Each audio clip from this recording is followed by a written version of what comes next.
NBC Bearings, a CK Birla Group company. Betway इसका up to date cricket data दे आपको आपके predictions पे कॉन्फिडेंस। अब बस खेल का मजा लो। बेटवे।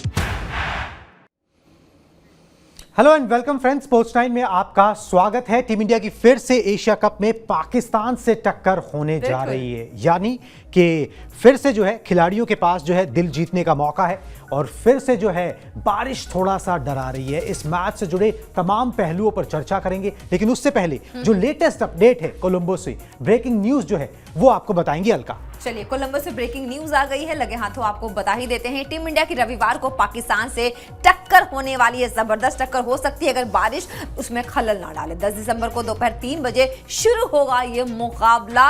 सुपर 4 में अगर जीत मिल गई तो फाइनल की राह आसान हो जाएगी टीम इंडिया के लिए। महामुकाबले के लिए एसीसी ने रखा है रिजर्व डे और ये पहली बार हुआ है, हमने ये पहले भी डिस्कस किया था। ग्रुप स्टेज का मैच बारिश के कारण ऑलरेडी रद्द हो चुका है, जिसका खामियाजा हम सबको काफी ज्यादा भुगतना पड़ा है। लेकिन इस बार ऐसा लग रहा है कि जो संडे का मैच है, जो 10 सितंबर का मैच है, जिसके लिए इंडिया और पाकिस्तान दोनों ही तैयारी करके बैठे हैं। क्या लगता है कुणाल, किस तरीके का मैच देखने को मिलेगा अगर बारिश नहीं हुई तो? देखिए, सुपर संडे के दिन सुपर मुकाबला देखने को मिले, फैंस की उम्मीद यही है, हमारी उम्मीद यही है, खिलाड़ी भी यही चाहते हैं कि बढ़िया मुकाबला हो जाए और इसी की उम्मीद लगा के बैठे। आपने ठीक बताया, जैसे ब्रेकिंग न्यूज के पहला मुकाबला जो 2 सितंबर को खेला गया था वो बारिश के कारण रद्द हो गया था। इस बार रिजर्व डे रखा गया।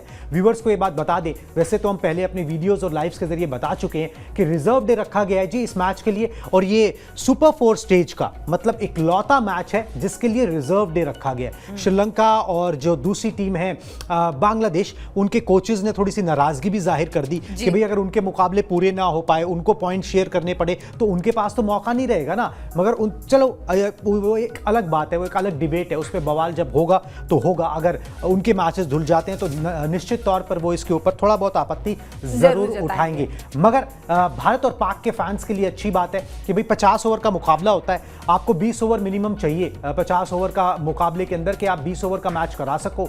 और 20 ओवर का मैच जो है आपको कराने के लिए 20-20 ओवर का मैच 2 दिन मिलेगा। जहां पर 10 तारीख को मुकाबला अगर पूरा नहीं हो पाता है तो फिर 11 तारीख को वहीं से शुरू होगा जहां पर मैच छूटा था, जहां पर मैच रुका था। तो इंतजाम पूरे किए गए हैं कि नतीजा निकाला जाए। जो पिछली बार नतीजा नहीं निकला, जो मजा किरकिरा हो गया, वो मजा पूरा है। यहां पर एक नतीजा निकले, एक विनर डिसाइड हो, और इसके लिए जो है लोग भी जो है टीवी स्क्रीन से, मोबाइल स्क्रीन से अपने चिपकेंगे, देखना चाहेंगे कौन किस पर 19 या 20 पड़ता है। बिल्कुल सही बात है। और ये बहुत इंटरेस्टिंग मुकाबला होगा। पहला मुकाबला आधा हुआ था, 266 रन टीम इंडिया बना पाई थी, उसमें पाकिस्तान के गेंदबाजों ने बड़ा अच्छा प्रदर्शन किया था, फिर टीम इंडिया ने रिकवरी बहुत अच्छी की। अब उसका अंजाम जो है आगे कैसे होता है वो यहां पर देखना बड़ा दिलचस्प होगा। मगर जितना दिलचस्पी जो है ना लोगों को इस मैच में है ना, उससे पहले दिलचस्पी इस बात में है कि भाई बारिश का क्या हाल है, मौसम का क्या हाल है। ठीक है, कोलंबो में जो है वेदर रिपोर्ट आपको दिखाते हैं, उसके बाद आगे की चर्चा करते हैं, क्योंकि वेदर रिपोर्ट जो है वो बहुत इंपॉर्टेंट होगी। मैच के दिन स्टेडियम पर ना थंडरस्टॉर्म की आशंका है। ठीक है, मतलब कि सुपर संडे के दिन, ठीक है, महामुकाबले के दिन बारिश होने की आशंका 90% है जी। 90% का मतलब है बारिश होगी तो जरूर। 80% थी, बढ़ गई है। 11 तारीख को कोलंबो में हो सकती है बारिश, मगर 11 तारीख को अच्छी बात यह है कि सिर्फ 66% आशंका है जो रेन की, तो वो कंसिडरेबली कम हो जाती है। बारिश के कारण अगर मैच रुकता है संडे को तो 90 मिनट का एक्सटेंशन होगा। जैसा हमने कई बार देखा है कि भाई 90 मिनट मतलब 1.5 घंटा खेल को आगे बढ़ाया जाता है कि भाई वहां पर जो है मैच को उसी दिन कंप्लीट कराया जा सके, नतीजा निकाला जा सके। अगर बारिश ने खलल डाला तो 90 मिनट का इंतजार किया जाएगा, उसके बाद मैच कर्टेल करने की नौबत आती है कि भाई अब आप मैच को जो ट्रिम डाउन करो, छोटा करो, छोटा करो। 20 ओवर का मिनिमम कराना चाहिए। 10 को मैच जहां रुका वहीं से 11 को शुरू होगा अगर वो नौबत आई, क्योंकि रिजर्व डे है। आपको याद दिला दे तो बारिश खेल में खलल डाल सकती है, इसके लिए मेंटली तैयार रहिए, खिलाड़ी भी तैयार हैं और उसी हिसाब से प्रिपरेशन भी जो है वो दोनों टीमें कर रही होंगी, अपनी स्ट्रैटेजी बना रही होंगी कि भाई बारिश जो है वो खेल में खलल डाल सकती है और इसलिए उस हिसाब से प्रिपरेशन होनी चाहिए। कुणाल, बारिश की वजह से ऑलरेडी एक मैच या मैं यूं कहूं कि दोनों ही मैच खराब हो चुके हैं तो बिल्कुल गलत नहीं होगा, है ना, पूरी तरीके से रद्द नहीं हुए, लेकिन उनको देख के मजा नहीं आया। अगर ये सुपर संडे वाला मैच भी ऐसे ही हो गया, यानी कि 10 सितंबर को जो होने वाला है मुकाबला, अगर इसमें भी ऐसे हो गया तो सुपर संडे तो बर्बाद हो जाएगा बिल्कुल। देखिए आप ज्यादा दिल छोटा करने की बात नहीं, ये आशंका, ये डर जो है, ये एशियन क्रिकेट काउंसिल जो आयोजक हैं उनको भी है। रिजर्व डे रखा गया, नतीजा आपको जरूर देखने को मिलेगा, चाहे 2 दिन में मिले। वो होता है ना कि खिली धूप और वो जो ओरिजिनल गेम होता है बॉलर्स का, चलिए आपको खुशखबरी दे देते हैं, हैं, ठीक है जी। कोलंबो के अंदर जो है धूप खिली हुई है, बारिश हुई थी रात को, मगर ग्राउंड अनअफेक्टेड रहा। जिस तरीके के ग्राउंड में उन्होंने कवरेज करते हैं, जिस तरीके से करते हैं मैच, वहां पर जो है जो 9 का मैच है वो भी ठीक ठाक हो रहा है। तो फिर मतलब ये है कि भाई इतना ज्यादा, देखिए बारिश बहुत ज्यादा हो गई तो फिर फर्क पड़ेगा, मगर अगर बारिश रुक रुक कर होती है, पैचेस में होती है, थोड़ा थोड़ा होती है, तो धूप खिली हुई है, मैदान सूख गया है, मुझे नहीं लगता बहुत ज्यादा टेंशन होने वाली है। जो भी है वो सुपर संडे को ही मुकाबला यहाँ पर पूरा कंप्लीट देखने को मिल जाएगा। जिस मजे की आप बात कर रहे हैं कि भाई उसी दिन नतीजा आ जाए, हमें तो 3 घंटे की फिल्म चाहिए, बिल्कुल ठीक सही है, बात है, एकदम पूरा एक्शन से पावर भरपूर, पैक्ड फिल्म चाहिए। बिल्कुल, आपको तो फिल्म चाहिए, तो वो फिल्म जो है वो उसके लिए खिलाड़ी तैयार है, और प्रैक्टिस अच्छी खासी हुई है, और प्रैक्टिस भी आउटडोर हुई है बाय द वे, ठीक है। 2 दिन आउटडोर प्रैक्टिस हो चुकी है, 1 दिन इंडोर प्रैक्टिस हुई थी, वो भी व्यूअर्स तक हमने सारी जानकारी पहुंचाई थी, तो 2 दिन की आउटडोर प्रैक्टिस भी हो चुकी है, तो ज्यादा घबराने की बात नहीं। कई बार होता क्या ना, वो इंडिया में भी होता है, श्रीलंका भी वैसी ही कंट्री है ना, कि यहाँ पर वेदर फोरकास्ट कुछ दिखा रहा होता है, आसमान में कुछ हो रहा होता है। लेकिन इस बार जितने भी इनके फोरकास्ट हुए हैं वो सब सच साबित हुए हैं। देखिए थोड़ा बहुत तो होगा, धीरे धीरे टेक्नोलॉजी इंप्रूव कर रही है, 19 या 20 हमारे यहाँ जब भी होता है ना फोरकास्ट, देखिए इंग्लैंड और ऑस्ट्रेलिया में तो क्या होता है, जितने बजे बोला होता है ना, उतने बजे बारिश शुरू हो जाती है। और इंडिया में पता है क्या होता है, अगर जितने बजे बोला है उसके 2 दिन बाद शुरू, एग्जैक्टली सेम टाइम पे हो सकती है, पर दिन बदल जाते हैं यहाँ पे। बिल्कुल, तो वो हो सकता है, और हम ये उम्मीद करेंगे कि वो दिन जो है वो बदल जाए, वो सुपर संडे का दिन नहीं होना चाहिए, और एक अच्छा मुकाबला, कड़ा मुकाबला देखने को मिले। चलिए आगे बढ़ते हैं जी। मैच से पहले बाबर आजम ने ना बड़े बोल बोले, फिर से तो बाबर आजम ने नहीं बोले थे, वो शोएब अख्तर ने नहीं बोले, वो शोएब अख्तर ने बोले थे, अब की बार बाबर आजम ने बोले। भाई होता क्या है ना, मैच से पहले, बड़े मैचेस से पहले प्रेस कॉन्फ्रेंस होती है दोनों टीमों की तरफ से, अमूमन कप्तान आते हैं। इस बार जो है रोहित शर्मा नहीं आए, शुभमन गिल आए थे इंडिया की तरफ से, और वहां पर बाबर आजम आए। हो जाता है कई बार कैप्टन को लगता है कि भाई चलो, हमने एशिया कप से पहले एक ओपनिंग प्रेस कॉन्फ्रेंस मैंने कर ली, पिछला मुकाबला था उसमें मैंने कर लिया, इस बार चलो शुभमन गिल को भेज देते हैं। तो ये भी, इसमें कोई हार्ड एंड फास्ट रूल नहीं है कि भाई आपको ये फॉलो करना ही करना है। खैर बहरहाल बाबर आजम आए थे, क्या कहा उन्होंने ग्राफिक्स के जरिए पहले आपको वो बताते हैं, उसके बाद उस पर डिस्कशन करेंगे। बाबर आजम ने कहा जी 10 तारीख को जो टीम बेहतर खेलेगी वो जीतेगी, यहां तक तो कहानी ठीक है, बिल्कुल सही है। इसके आगे बताते हैं उन्होंने क्या कहा, जहां पर कहानी थोड़ी सी बिगड़ जाती है, ट्विस्ट आ गया इसमें। उन्होंने कहा पिछले 2 महीने से श्रीलंका में है पाकिस्तान की टीम, वक्त काफी बिताया है वहां पर, और उनके कुछ खिलाड़ियों ने LPL भी खेला, मतलब लंका प्रीमियर लीग भी खेला है, बाबर आजम ने भी खेला है, और टीम इंडिया के मुकाबले इस मैच में पाक का पलड़ा भारी है। मतलब अब वो ये बातें बोलने पे आ गए, पहले तो ये था कि भाई सीनियर है, इज्जत है, पहले और तो ये है, ये विराट कोहली की और इज्जत वो सारी बातें। अब ये हो गया कि भाई हम एक तरीके से ये बोल दिया कि भाई पाकिस्तान फेवरेट है, उन्होंने सीधी सी बात ये बोल दी। और प्रैक्टिस सेशन भी हुआ पाकिस्तान की टीम का, और उसमें भी उन्होंने एक तंज भी वैसे कस दिया, उन्होंने दूसरा बयान उन्होंने दिया। उन्होंने बोला हमें अपनी टीम को लेकर कोई भ्रम की स्थिति नहीं है, मतलब कि कोई कंफ्यूजन हमें नहीं है, तंज कसना हुआ ये, क्योंकि वो करते क्या है कि पिछले मैच में उन्होंने ये किया था कि एक दिन पहले ही अपनी 11 अनाउंस कर दी थी, तो इसलिए वो बोल रहे हैं कि हमें कोई भ्रम नहीं, हमें कोई भ्रम की स्थिति नहीं है, हमें कोई कंफ्यूजन नहीं है, हमारे प्लेयर्स लेकर आए थे वो सब खेलेंगे, हम 15 का दल लेके आए थे, हमें 11 कौन से खिलाड़ी हैं हमें पता है, हमने कब कौन से खिलाने, और हमारे ये 15 जो है वो पक्के हैं, इन्हीं के इर्द गिर्द जो हम अपनी रणनीति बुन लेते हैं। वैसे जो मैं बात बोल रहा था ना, वो ये है कि भाई पाकिस्तानी खिलाड़ियों का जो हाव भाव है, प्रैक्टिस सेशन हुआ है वहां पर, और हाव भाव जो पाकिस्तानी खिलाड़ियों का है, जो बॉडी लैंग्वेज जिसको हम इंग्लिश में कहते हैं, बॉडी लैंग्वेज जो है ना वो बड़ी ओवर कॉन्फिडेंस सी नजर आ रही है। वैसे पाकिस्तान की पुरानी आदत है। नहीं, पुरानी आदत नहीं है, जब भारत के खिलाफ मैच होता है ना, तो सब टेंस सिचुएशंस होती हैं भाई, आपको पता नहीं होता, आप ज्यादा बयानबाजी करने से बच रहे होते हो, आपको पता नहीं आप मैच हार जाओ, आपके बाद में वही बयान खींचे जाएं और आपको घसीटा जाए, तो अभी क्या है, बड़े कॉन्फिडेंट नजर आ रहा है, बड़ा हैप्पी यूनिट नजर आ रहा है, बड़ा सेटल यूनिट नजर आ रहा है, ओवर कॉन्फिडेंस नजर आ रहा है। एक चीज बाबर आजम भूल रहे हैं कि जो 2 सितंबर को जो मैच हुआ था जी। उस मैच को उन्होंने जीता नहीं था, वो मैच रद्द हुआ था। हाँ। वो मैच वो जीत नहीं गए थे, वो जीते नहीं थे, वो कोई भी नहीं जीता था। अगर उनके गेंदबाजों ने बेहतर प्रदर्शन किया था तो उनकी बल्लेबाजी नहीं आई हाँ, थी। मतलब ये जरूरी नहीं है कि उनके बल्लेबाज चली जाते। उन्होंने जसप्रीत बुमराह को फेस नहीं किया था, उन्होंने कुलदीप यादव को फेस नहीं किया था, तो अभी कहानी अधूरी है। बहुत जल्दी जो है ना वो पटाखे जलाना जो है ना,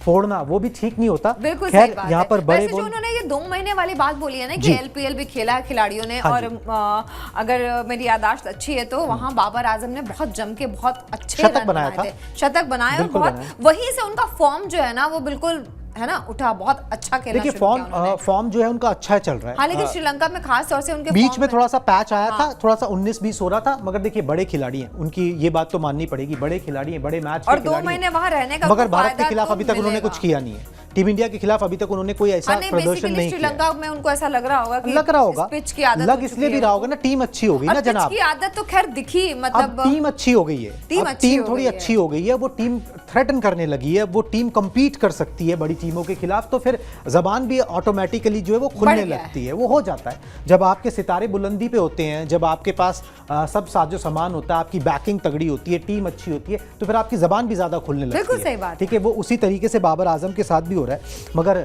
वो भूल रहे हैं कि पिछले 5 मुकाबले जो टीम इंडिया से खेले हैं, वनडे मुकाबलों की मैं बात कर रहा हूं यहां पर, उनमें से 4 पाकिस्तान हारा है, 4 में उनको हार मिली है।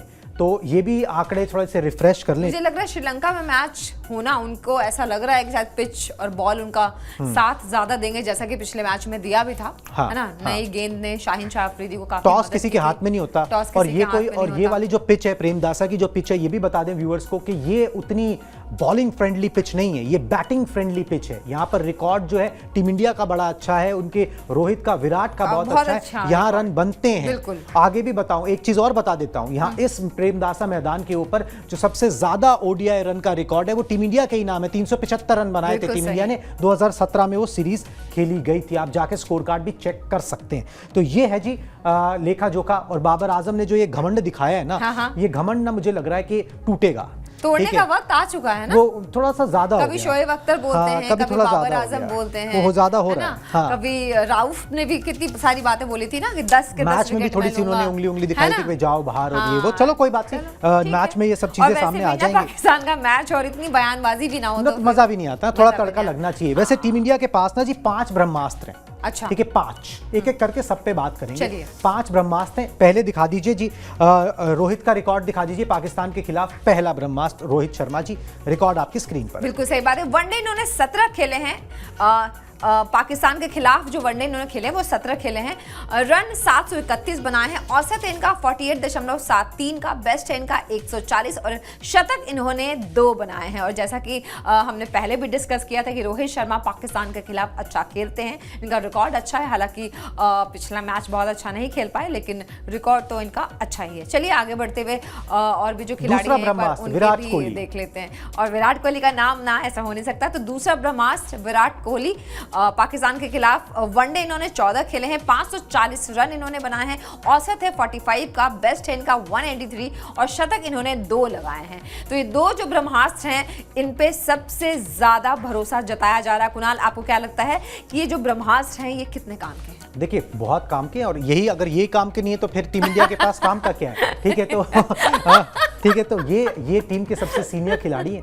और पिछले मैच में, जैसे 2 सितंबर वाले मैच, पिछले मैच में तो नेपाल के खिलाफ मैच में तो रोहित शर्मा ने रन बनाए, उससे कॉन्फिडेंस जरूर मिला होगा। आप किसी के खिलाफ भी रन बनाओ, कॉन्फिडेंस मिलता है आपको। मैच टाइम आप बिताते हो, आपके थोड़े से सितारे बदलते हैं, और रोहित शर्मा ने वहां पे रन बनाए, शुभमन गिल ने बनाया, उसका कॉन्फिडेंस जरूर मिला होगा। वैसे इन दोनों का रिकॉर्ड बहुत अच्छा, और मैं जो मैच की बात कर रहा था ना 2017 में, 375 रन प्रेमदासा स्टेडियम में बनाए थे, इन दोनों ने शतक लगाया था उस मैच के अंदर। रोहित शर्मा का भी शतक था और विराट कोहली कोहली का भी शतक था। जो करंट टीम इंडिया जी। है उसमें से विराट कोहली ने सबसे ज्यादा रन यहां पर बनाए हुए हैं प्रेमदासा में।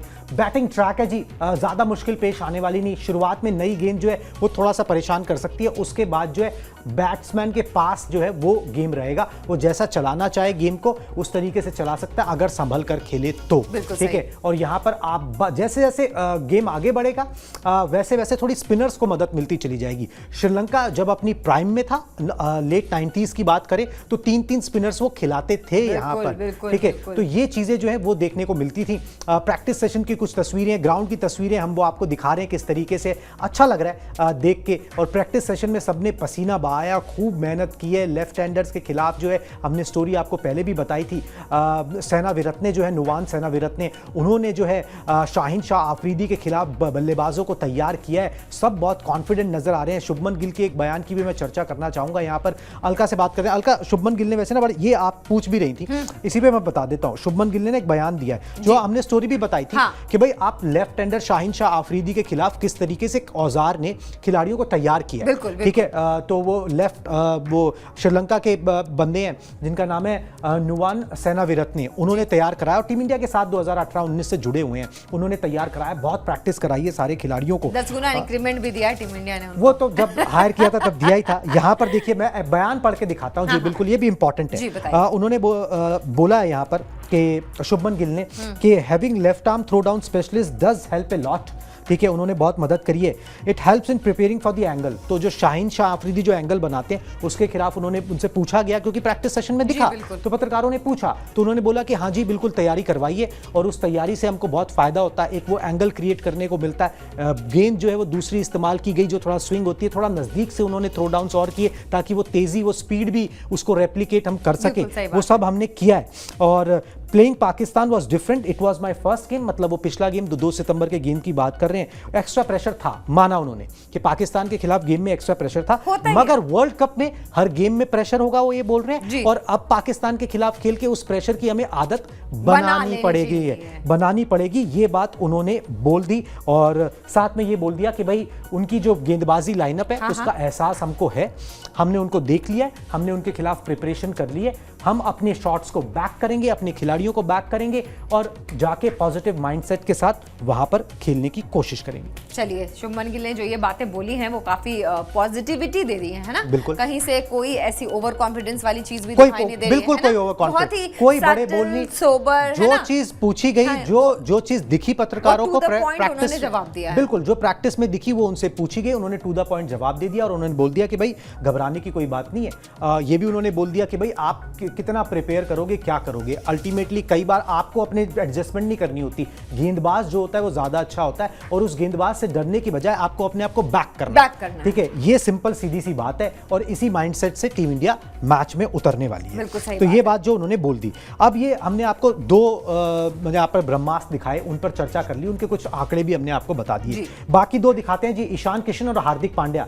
ईशान किशन और हार्दिक पांड्या का क्या रिकॉर्ड है पाकिस्तान के खिलाफ आपकी स्क्रीन पर? ईशान किशन ने पाकिस्तान के खिलाफ एक ही मैच खेला है और उसी का सिर्फ एक ही मैच खेला है इन्होंने, जो कि 2 सितंबर को हुआ था अगर याद हो मुझे तो।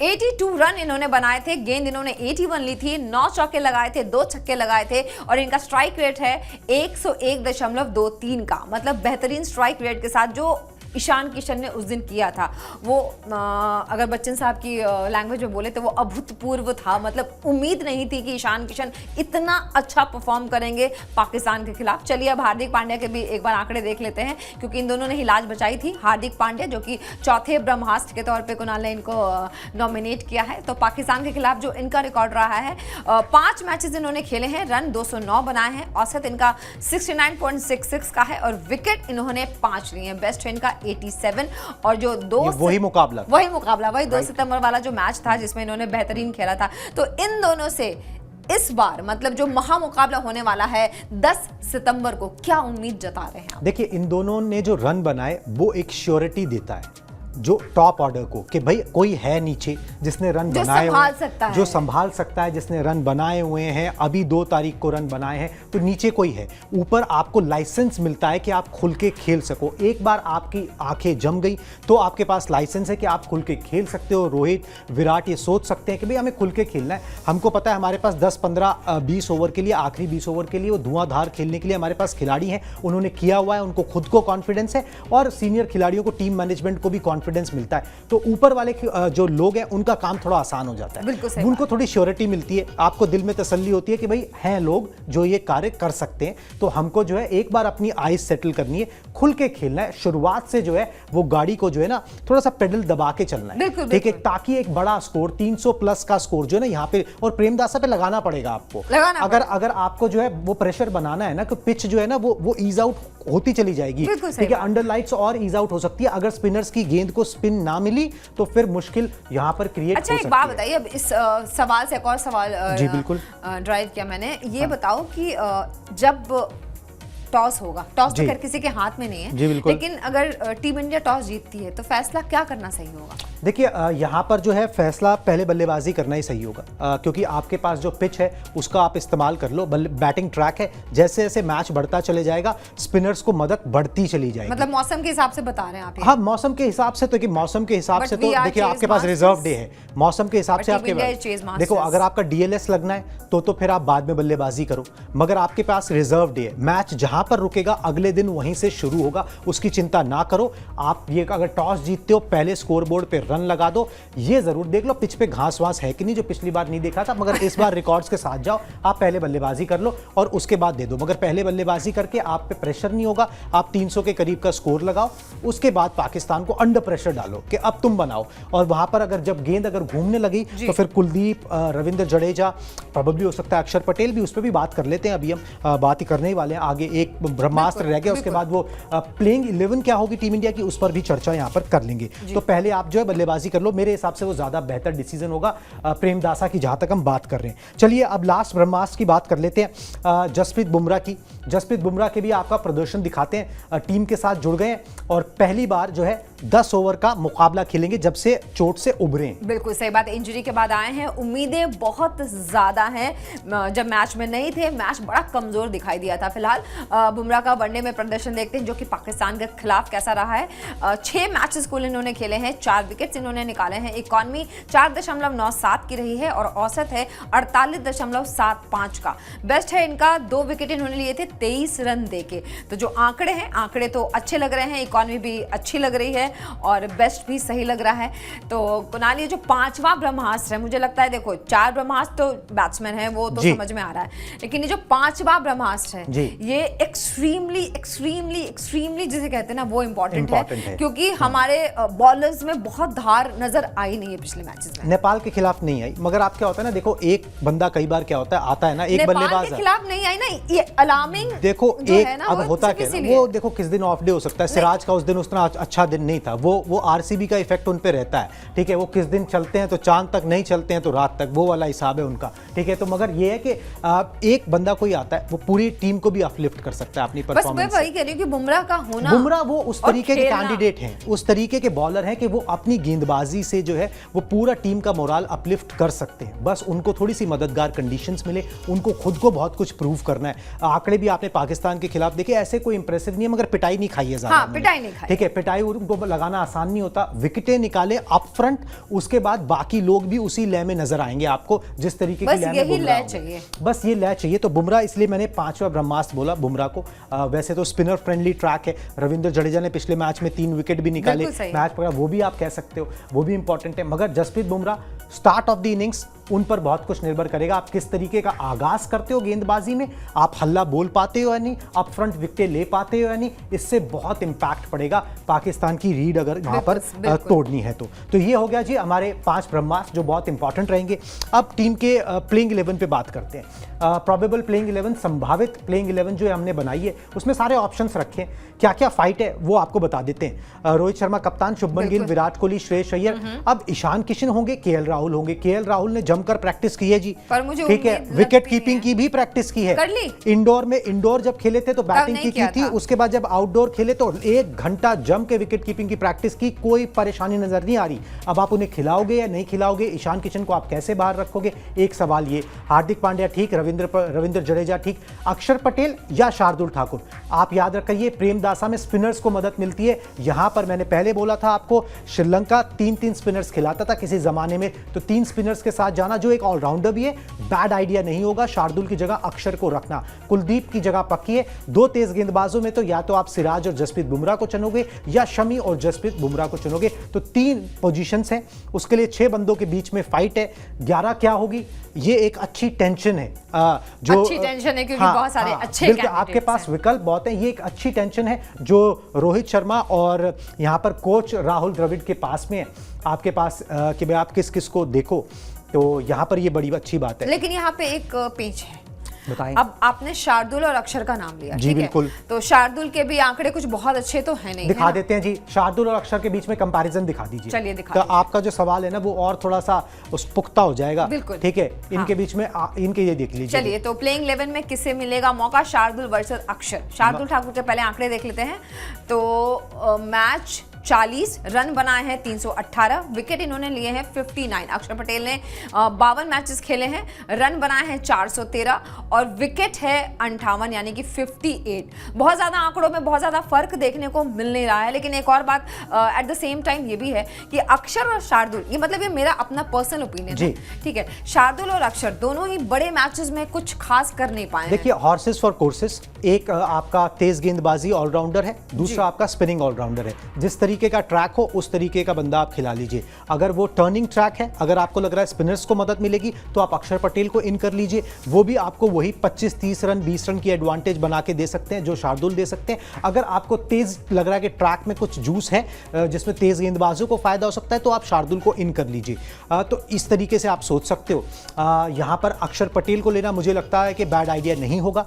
आप दूसरी टीम को छोड़िए वो क्या कर रहे हैं, उनके पास 3 अच्छे तेज गेंदबाज है, वो खिलाएंगे, ये उनकी स्ट्रेंथ है। आप ये देखिए कि इस ट्रैक पे आपकी क्या स्ट्रेंथ है। या तो आपको उन अपने 3 तेज गेंदबाजों पर भरोसा हो कि यही मुझे विकेट निकाल के बिल्कुल सही बात है, तो फिर आप तुम तीनों को खिला लीजिए। नहीं तो आपके अगर स्ट्रेंथ स्पिनर्स हैं, रविंद्र जडेजा हैं, कुलदीप हैं, अक्षर हैं, तो आप खिलाइए 3 को, ठीक है। और आप आपका 3 आपके पास पेसर्स भी हो गए, 6 बॉलिंग ऑप्शंस आपके पास हो गए। हार्दिक पांड्या को मिला के जसप्रीत बुमराह प्लस मोहम्मद शमी या सिराज, तो आपके पास 6 बॉलिंग ऑप्शंस हो जाते हैं। आप खिला सकते हो अक्षर पटेल को, कोई परेशानी मुझे नजर नहीं आती। परेशानी तो नजर नहीं आती है। आईपीएल में हालांकि थोड़ा बहुत अच्छा प्रदर्शन जरूर किया था अक्षर पटेल ने, लेकिन उसके बाद मतलब बैटिंग के मामले में तो बिल्कुल ही कुछ नहीं कर पा रहे हो। मतलब आईपीएल में देखिए, दिल्ली के लिए ठीक किया था उन्होंने, दिल्ली के लिए ठीक किया था आईपीएल में। हमें वही तो कह रहे कि आईपीएल में तो ठीक ठाक दिखे थे, क्योंकि आईपीएल में दिल्ली की मौके भी कहाँ दे रहे हो ना उतने, आप उनको उपमहाद्वीप के बाद मौके मिलते कहाँ हैं, वो थर्ड चॉइस आपके आते हैं, ठीक है, आपको मौके भी नहीं मिलते। तो थर्ड चॉइस बनने पे उन्होंने खुद को मजबूर भी तो किया है ना। हाँ, ये भी कह मतलब सकते हो, थर्ड चॉइस जैसे संजू सैमसन टाइप मामला हो गया ना, आप कह सकते हो, ये बात सही है। मगर ये कि हॉर्सेस फॉर कोर्सेस,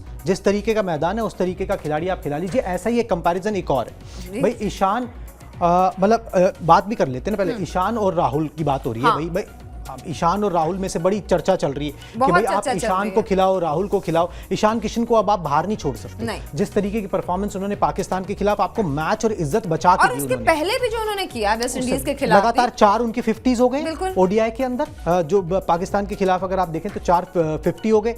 उसके अंदर तो बारी ही नहीं आई थी, नेपाल के खिलाफ तो ऊपर ओपनर्स ने क्लोज कर दिया था मैच, तो आप उनको बाहर नहीं रख सकते। कोई गलती उन्होंने नहीं की है। केएल राहुल ठीक है वापस आए, मुझे लगता है पर्सनली केएल राहुल को, बाकी तो प्लेइंग 11 जो होगा उनके आंकड़े दिखा दीजिए जी। ईशान और केएल राहुल का कंपैरिजन मुझे पर्सनली लगता है केएल राहुल को थोड़ा सा वेट करके खिलाया जाएगा। अभी आए हैं और कंपैरिजन भी देखिए तो इनका बनता नहीं है। ईशान बहुत यंग हैं, बिल्कुल नए हैं राहुल के मुकाबले, है ना। मैचेस भी देख लीजिए, मैच इन्होंने 54 खेले हैं केएल राहुल ने, रन बनाए हैं 1986 और औसत इनका 45.13 का। ईशान किशन ने सिर्फ 19 मैचेस खेले हैं इनके मुकाबले, 776 रन इनके पास हैं और औसत है इनका 48.50 का। और जिस तरीके के फॉर्म में ईशान किशन चल रहे हैं, मुझे लगता नहीं है कुणाल कि ईशान किशन को बाहर छोड़ना एक अच्छा आइडिया होगा, क्योंकि अगर ऐसा हुआ तो टीम में तो जो वो होगा आगे कौन अच्छा खेलता है ये तो देखने वाली बात होगी, लेकिन ईशान किशन का मोरल काफी डाउन हो जाएगा। मेरे को नहीं लगता कि ऐसा होने वाला है और होना भी नहीं चाहिए। केएल राहुल को थोड़ा सा समय देना पड़ेगा। केएल राहुल बाहर गए थे, चोटिल होके वापस आए हैं, अभी उन्होंने अपनी मैच टाइम कोई नहीं किया। आप एकदम बड़े मैच में, प्रेशर मैच में आप नहीं खिला सकते, और उस बंदे की जगह जिसने अच्छा परफॉर्म करके दिया हुआ है, अगर चलो भाई आप ईशान किशन को नहीं निकालते, आप केएल राहुल को फिर भी कैरी करना चाहते हो, तो फिर आपको श्रेयस अय्यर को बाहर करना पड़ेगा। आप उस बंदे को, फिट बंदे को लाए, उसको एक मैच दिया है, दूसरे मैच में बल्लेबाजी नहीं आई है, आप उसको भी कैसे बाहर उनको भी टेस्ट करना जरूरी है, उनको भी टेस्ट करना जरूरी है, आप उनको भी बाहर नहीं कर सकते। तो थोड़ा सा वेट यहां पर मुझे लग रहा है केएल राहुल को करना पड़ेगा। देखिए टीम के साथ रहेंगे तो और रवा होते चलेंगे, जल्दी जो है ना आपकी मानसिकता भी पॉजिटिव होती है, आपको सिक्योरिटी भी आती है कि भाई टीम मेरे को बैक कर रही है, टीम मेरे साथ है, मैं कोच से बात कर पा रहा हूं, कप्तान से बात कर पा रहा हूं, वो एक सेंस उनको देना बहुत जरूरी था। अभी बाकी उनके लिए अगले मैच में शायद श्रीलंका के खिलाफ मैच में उनको उतारा जाए, या फिर ऑस्ट्रेलिया के खिलाफ जो सीरीज में वहां पर मौका दिया जाए, जो 3 ओडीआई हैं वर्ल्ड कप से पहले, तो ज्यादा मतलब ठीक होगा केएल राहुल के लिए और टीम मैनेजमेंट के लिए भी। चलिए ये हमने बात कर लीजिए कि प्लेइंग 11 किस तरीके का हो सकता है। अब एक रिकॉर्ड दिखा देते हैं, पाकिस्तान का रिकॉर्ड है जी, दिखा दीजिए प्रेमदासा पे क्या कहता है, फिर इंडियन रिकॉर्ड की भी बात करेंगे। ठीक है, ये पाकिस्तान का रिकॉर्ड है जी प्रेमदासा में जो पाकिस्तान का रिकॉर्ड है वो कुछ इस तरीके से है। 24 मैचेस खेलने के बाद 14 मैचेस में जीत हासिल की है इन्होंने, हार इनको 8 मैचेस में मिली है, 2 बेनतीजा रहे हैं और टाई कोई भी नहीं हुआ है। तो ये प्रेमदासा स्टेडियम में खास तौर से दिखाया गया है कि ये पाकिस्तान का रिकॉर्ड है, और बड़े बोल दिए हैं बाबर आजम ने कि हमारी टीम अच्छी है, और ओवर कॉन्फिडेंस जो दिखाई दे रहा है। टीम अच्छी तो ठीक है, हाँ। तुम्हारी किसने बोला बुरी है, मगर तुम ये बोल रहे हो कि भाई हम फेवरेट हैं, हम फेवरेट भी हैं और भ्रम नहीं है हमारे मन में, और हमारे को कोई कंफ्यूजन नहीं। तो कंफ्यूजन किसको है ना, तुम हो कंफ्यूज। ठीक है, तो कंफ्यूजन किसको है? हालांकि बाबर आजम से ये उम्मीद नहीं थी, बड़े ही सॉफ्ट सटल से लगते हैं। वैसे कुछ इंजेक्शन मिला है क्या उनको? नहीं, वो कई बार हो जाता है। मैंने बताया ना, जब आपके सितारे बुलंदी पे होते हैं, आपकी बैकिंग होती है, आपका सब कुछ सही चल रहा होता है, तो फिर आप किसी को कुछ भी बोलते हो और आपको ये फर्क नहीं पड़ रहा होता कि आप दूसरे पे क्या बीत रही है या दूसरा क्या सोच रहा है। कोई बात नहीं, वो ऊपर नीचे ग्राफ होता रहता है, उसमें भी ज्यादा वक्त नहीं लगता है। ठीक है, चलिए जी, ये हमने रिकॉर्ड बता दिया। इस रिकॉर्ड को दिखाने की मेरी मंशा सिर्फ इतनी थी कि मैं ये भी बता दूं कि टीम इंडिया ने पिछले 1 दशक में यहाँ पे सिर्फ 1 मैच हारा है प्रेमदासा में। ये बाबर आजम ये रिकॉर्ड देखे नहीं है शायद। ठीक है, यहाँ पर इतना बहुत अच्छा प्रदर्शन यहाँ पर टीम इंडिया का रहा है। पिछले 8-9 मैचेस में मेरे ख्याल से सिर्फ 1 मैच हारा है, जो लास्ट मैच था, और बाकी मैचेस कन्विंसिंगली जीते हैं, बहुत अच्छे से जीते हैं, और बैटर्स ने रन बनाए हैं। तो ये मैच की बात हो गई जी। सुपर संडे के दिन सुपर मुकाबला। अब बात जो है ना वो रोहित शर्मा की कर लेते हैं। बहुत ही अच्छा जेस्चर जो है ना, हाँ। कप्तान साहब ने पेश किया है जी, मैं विजुअल्स दिखाना चाहूंगा, उसके बाद स्टोरी बताता हूं कि कप्तान साहब अपने क्रिकेट के फैन से मिले हैं। ठीक है, भारतीय टीम के कप्तान क्रिकेट के बड़े श्रीलंकाई फैन से मिलने पहुंचे। इस फैन का नाम है पर्सी अंकल इनको कहते हैं, जो कुछ वक्त से बीमार चल रहे हैं। रोहित ने उनके घर जाकर उनसे मुलाकात की है। पर्सी अंकल 87 साल के 87 ईयर्स के हो गए और बचपन से ही क्रिकेट को फॉलो करते आए, बहुत मशहूर हैं, जाना माना नाम है। अच्छा। और एक दूसरे फैन है श्रीलंका के ही, गायन सेनानायके। उन्होंने जब रोहित को बताया कि पर्सी अंकल बीमार है तो फिर रोहित से रुका नहीं गया। गायन ने बोला कि भाई आप हो सके तो चल के मिल लो। उन्होंने चल के मुलाकात की उनके घर जाके, और पर्सी को अब सुनने में तकलीफ होती है, लेकिन रोहित ने फिर भी एशिया कप की में जो टीम इंडिया का हाल है वो उन्हें बताया। अच्छा। और एक चीज और बता दूं पर्सी अंकल के बारे में कि उन्हें साल 2015 में जब टीम इंडिया ने कोलंबो में टेस्ट मैच जीता था तो उन्हें ड्रेसिंग रूम में टीम इंडिया के खिलाड़ी लेकर आए थे। विराट कोहली स्पेशल परमिशन लेके आए थे। अच्छा। और सबने मिलकर डांस किया था पर्सी अंकल के साथ। तो ये जेस्चर जो है वो रोहित शर्मा ने शो किया है। तो पर्सी अंकल जो हैं ये टीम इंडिया के फैन, तो ये सब देखिए अपने उनको ऑब्वियसली श्रीलंका के फैन पहले, मगर हर टीम जो अच्छा खेले उसके फैन है, मतलब और लंबे टाइम से क्रिकेट से प्यार है, क्रिकेट से प्यार है, मतलब बहुत टाइम से। और हर कोई जानता है, मतलब कि कुछ फैंस होते हैं ना जिनको सुधीर एक टीम इंडिया के फैन है, उनको हर कोई जानता है, तो वो भी उस तरीके के अच्छा, एक और बात है, वैसे श्रीलंका में जब मैं गई भी थी, श्रीलंका जो होते हैं ना वैसे भी इंडियंस को ना बहुत ज्यादा पसंद करते हैं। हाँ। तो ये एक जेस्चर हो सकता है, ये भी हो सकता है, मगर ये कि कप्तान साहब का जेस्चर देखिए कि अगर वो नहीं भी जाते तो कोई फर्क नहीं पड़ता था, उनको कोई फर्क नहीं पड़ता था, उनके पास कोई जरूरत नहीं थी उनको जाने की, मगर वो फिर भी गए। एक होता क्या है कि आप कप्तान हो, आप बड़े खिलाड़ी हो, वो अपनी जगह है, मगर आप इंसान भी हो।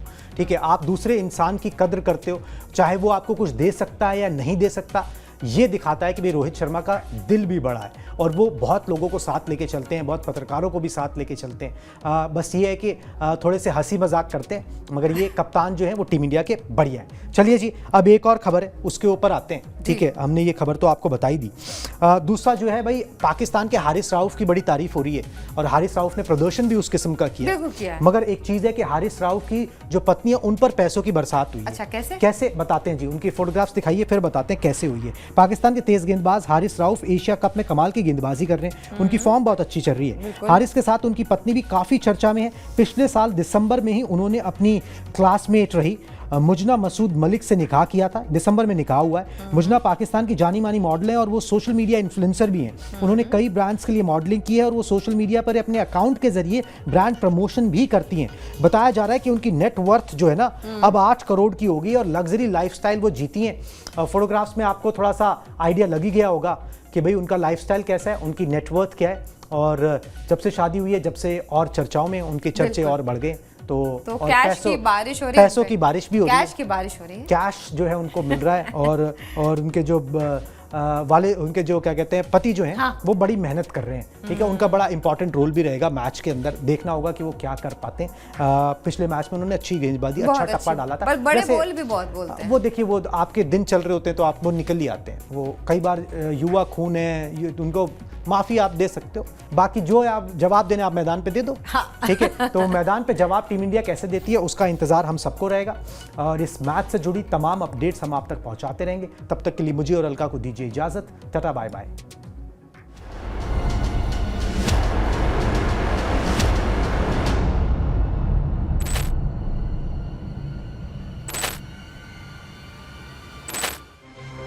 लंबी रेस के लिए एमबीसी बियरिंग्स, 80 के बिरला ग्रुप कंपनी। बेटवे, इसका up to date cricket data दे आपको आपके प्रेडिक्शंस पे कॉन्फिडेंस। अब बस खेल का मजा लो। बेटवे।